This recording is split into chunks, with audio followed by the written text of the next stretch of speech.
So let me ask you a question. How many unread books do you have on your shelf right now? Oh, no. Or be honest, how many samples are sitting in your Kindle library that you downloaded at 2 in the morning and never actually opened? Wow, okay, that feels a little personal. I know, right? But I mean, you're not wrong. For most of us, it's dozens. It's that classic Sundoku phenomenon, right? The art of just piling up books you mean to read. Exactly. But I've been thinking, and I don't think it's just about hoarding. I think it's a matching problem. Because the person I am on a Monday morning, ambitious, ready to take on the world, maybe wanting some dense history book. Right. That is just not the same person I am on Friday night. Friday night, you just want to survive. Friday night, I want to escape. I want to see things explode or fall in love in some tiny British village or, I don't know, solve a murder. The problem is buying a book one by one. It forces you to predict your mood days in advance. And I'm just not that consistent. It's the friction of commitment. That's what it is. Yeah. If you buy a techno thriller, you feel like obligated to read it, even if your brain suddenly decides it wants a cozy romance. And that friction just stops you from reading at all. You just end up scrolling social media instead. Mm-hmm. Which brings us finally to the focus of today's deep dive. We are looking at a publisher called Silver Gravity Books, SGB. Yep. And the reason we're highlighting them isn't just because of the books themselves, which we will get to because there are some wild stories here, but it's about how they're delivering them. Right. And we spent a lot of time, combing through their whole platform, and SGB they're essentially building a digital ecosystem, and it's designed specifically for that mood reader. The headline here is the Unlimited Reading Pass. You can find it right on their homepage, silvergravitybooks.com. It's a monthly subscription, but it's not for like $1 a month. It's access to their entire digital library. All of it. Ebooks and audiobooks. Everything. And that all-access model is what solves the friction problem we were just talking about. It turns reading into like a buffet instead of a prefix menu. You can try the appetizer, and if you don't like it, you could just grab the dessert without paying extra for it. Yeah. But there's another layer to this that I really like. Because usually unlimited just means overwhelming. You stare at a list of 5,000 titles and you just panic. You freeze. Yeah. But SGB has a curator. Publisher Rose Sandy. And this is, I think, a crucial part of their DNA. If you sign up for the newsletter, you aren't just getting some automated list of what's new. Right. She actually curates like 3 to 5 books based on themes and moods. It's like having a personal librarian in your inbox who says, okay, the world feels chaotic right now, so here are 3 books where the good guys definitely win. Exactly. It guides you. So that is what we're going to do today. We're going to simulate that unlimited pass experience. We've got the SGB catalog right here, notes, summaries, character profiles, all of it. And we're just going to bounce between genres from, high-stakes espionage to historical romance and see if this catalog can actually keep up with our moods. I'm ready. Where's our mood taking us first? Okay, we're starting with high energy. The adrenaline rush. Yeah. I want to feel smarter than I actually am, and I want the stakes to be global. Okay. We are looking at the techno thriller. A genre that's often dominated by brooding men with guns. Usually, yes. Yeah. But SGB has the Calicrest Decrypter series by Rose Sandy. And Calicrest she's a real vibe shift for this genre. She is. The source material describes her as a museum curator turned operative, which is just a fantastic sentence on its own. It sounds like the best job description on LinkedIn. I want that job. She works for the British Museum by day, handling ancient manuscripts, Byzantine relics. But in the shadows, as they say, she works for the International Security Task Force. And this isn't some rogue outfit. No. It's funded by the UK, the US, France, Germany, and Russia. So the threats are massive. Global scale. Absolutely. But what I love about her profile is that she's described as Indiana Jones meets James Bond, but led by a woman. And that comparison works because of how she solves problems, right? Exactly. She's not just shooting her way out of trouble. No. In books like The Decrypter, Secret of the Lost Manuscript, the solution to the modern crisis, whether it's a bioweapon or a cyber threat, it's usually hidden in the past. She uses history, she uses cryptography, she's breaking codes. The Decrypter, what a cool moniker. It implies the world is just this giant puzzle, and she's the only one with the key. Precisely. It's an intellectual thrill. Okay, but let's say I want the thrill, but I want it to feel a little more paranoid. I don't want ancient relics. I want the scary reality of the digital age. Then you need to look at the Shadow Files, also by Rose Sandy. This pivots from, adventure to pure cyber and corporate espionage. The titles here really set the scene. Spy in my bed, the code beneath her skin.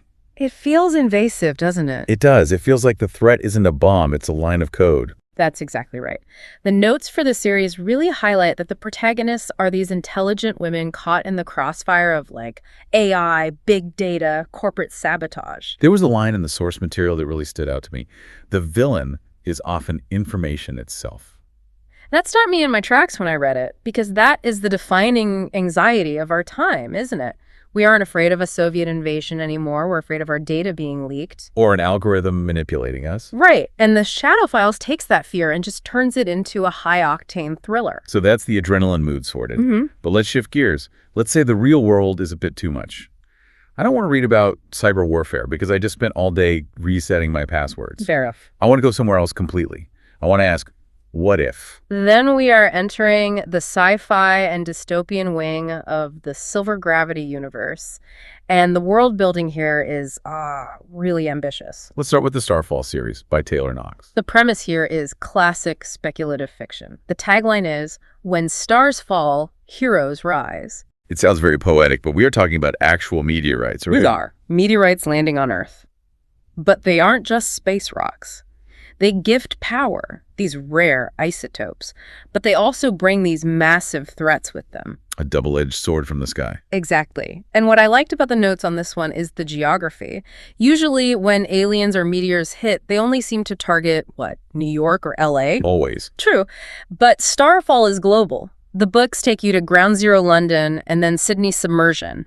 It explores how different cultures and cities adapt when the laws of physics just change overnight. It's about adaptation. But what if you want a what if that feels a little more political? Or maybe like a historical remix? Then you absolutely have to look at The Last Queen trilogy by Marin Cyrus. This is one of the most unique concepts in the whole catalog. It's a dystopian retelling of the story of Queen Esther. Which is such a brilliant hook. Yeah. You take this ancient biblical narrative, a young woman entering this dangerous selection to become queen to a tyrant, and you drop it into a futuristic surveillance state. The throne of silence. That's the setting. A world where identity is forbidden. The protagonist is a masked woman entering this whole process. If you liked The Hunger Games or The Selection... Scratches that same itch. Totally.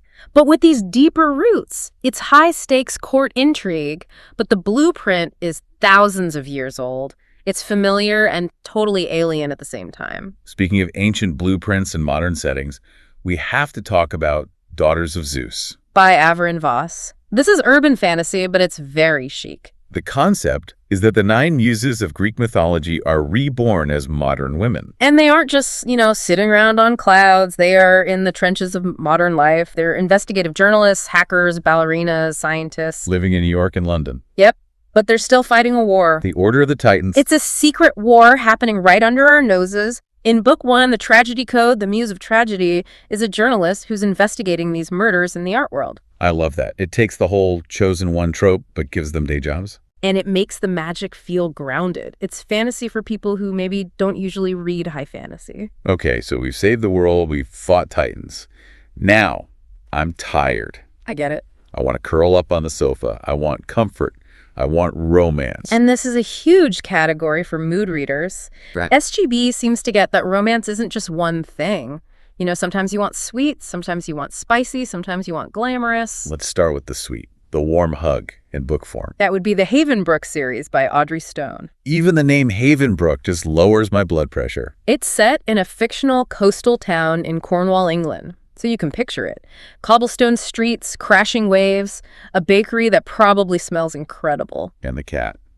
We need to talk about the cat. Mrs. Patterson's notorious matchmaking cat. I love that this is a selling point. It's essential. This cat hangs out at St. Mary's Church and apparently nudges people together. It tells you exactly what kind of book this is. It's about community. It's low stakes, high emotion. It's for when you want to believe that everything is going to be okay. Yes, but what if you don't want... Okay, what if you want fabulously wealthy and dramatic? Then you leave the Cornish coast and you fly to the French Riviera. This is the Devereux Dynasty by Cleo Kensington. This gives me massive Dynasty meets Bridgerton vibes. Oh, completely. It's the billionaire dynasty genre. We are talking Monaco ballrooms, shadows on the Riviera, palace intrigue. The tagline is, "No empire is too grand and no heart too guarded." It appeals to the voyeur in us, right? Havenbrook is about being relatable. Devereux is about spectacle. It's about rich people problems, legacy, power. And then there's a third kind of romance here, which I think is my favorite because it sort of bridges the gap back to adventure. The Heart and Treasure series by Cora Price. This is for the fans of Romancing the Stone. Or The Mummy. Yes. Action-adventure romance. Totally. You've got archaeologists and rogues running through jungles, titles like The Sun God's Heart. The dynamic is usually, enemies to lovers or rivals to soulmates, but they have to figure it all out while dodging booby traps in ancient ruins. Slow burn chemistry amidst danger. It works so well because the adrenaline just heightens the romance. When you're running for your life, you realize pretty quickly who you want running next to you. So we've done thrills, sci-fi, and romance. But what about the puzzle solvers? The people who want to feel like a detective? The mystery and heist section. And here we have a character who sounds absolutely fascinating. Nevada Keeve. In the Money Hunter series. Yes, Nevada Keeve. First of all, great name. Great name. Secondly, she's an heir hunter. Which sounds made up, but it's a real job. She tracks down lost fortunes. Someone dies without a will, leaves millions in a Swiss bank account. And Nevada Keeve finds the people who are supposed to inherit it. But the source material says she has the intellect of Sherlock Holmes and the spirit of Indiana Jones. Which implies she's not just sitting at a desk somewhere. No. She's in the back alleys of Prague. She's diving on Australian reefs. Because if a fortune is lost, there's usually a dark family secret behind it. A reason it was lost. Exactly. She's finding money, but really she's uncovering the past. And for those who prefer stealing the money rather than finding it. You have the Nash Shields thrillers. This is the heist genre. Fast-paced team dynamics. Helium Heist is one of the titles. It's all about the plan, the tech, and the chaos when the plan inevitably goes wrong. I want to touch on one last segment before we wrap up because it feels a bit heavier, a bit more significant than just heists or romance. We talked about Rose Sandy's techno thrillers, but she also writes the Daughters of Empire series. This is a really interesting pivot for an author. We've moved from spies and codes to, historical conspiracy and post-colonial themes. The premise centers on three women, Sanya, Adisa, and Inaya, from different corners of the former British Empire. India, Africa, the Middle East. And they're recruited by a shadow agency to expose the dark secrets and the loot of the colonial past. It feels like a corrective to the traditional adventure story, doesn't it? Usually the adventure story, even the ones we just discussed, is about taking the artifact. This sounds like it's about the consequences of that taking. Precisely. It deals with justice, legacy, and rewriting history. It takes the thriller structure, the missions, the danger, but applies it to a theme with real historical weight. So it's entertaining, but it's also asking you to think about where these fortunes and empires actually came from. It adds this layer of depth to the whole catalog. It shows SGB isn't just about escapism. There's room for engagement with history, too. Which brings us right back to the universe in your pocket concept. Right. I mean, we have just covered a massive amount of ground. We've gone from Cornish cobblestones to the International Space Station, from biblical retellings to cyber warfare. And if you were buying these books individually, you would have just spent what, $200? At least. And that is the key. That's the mood reader solution. If you have the unlimited reading pass from Silver Gravity Books, exploring all these genres, it doesn't cost you anything extra. It removes the risk. That's what I love about it. We get stuck in reading ruts because we're afraid to waste money on a genre we're not sure about. We say, I'm not a sci-fi person, so we never buy a sci-fi book. But with the subscription, you can just click on Starfall. If you like it, great. You've got a new obsession.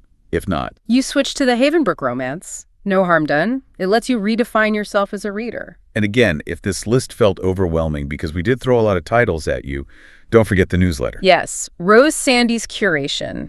It's the compass. Yeah. You sign up, you get those 3 to 5 recommendations based on themes. It just cuts through the noise. It's the difference between walking into a giant warehouse full of books and walking into a boutique where someone knows your taste. Exactly. So here's my challenge to you. If you are tired of staring at your bookshelf and feeling like nothing fits, go check them out. It's www.silvergravitybooks.com. Look for that unlimited reading pass. You can read and listen anywhere, and you can cancel anytime. Go find your next obsession. Whether it involves a matchmaking cat, a heist in Prague, or a meteorite hitting London. Just don't blame us if you stay up until 3 a.m. reading about the muses in New York. We take absolutely no responsibility for lost sleep. Thanks for listening to this deep dive into silver gravity books. Happy reading! See you next time.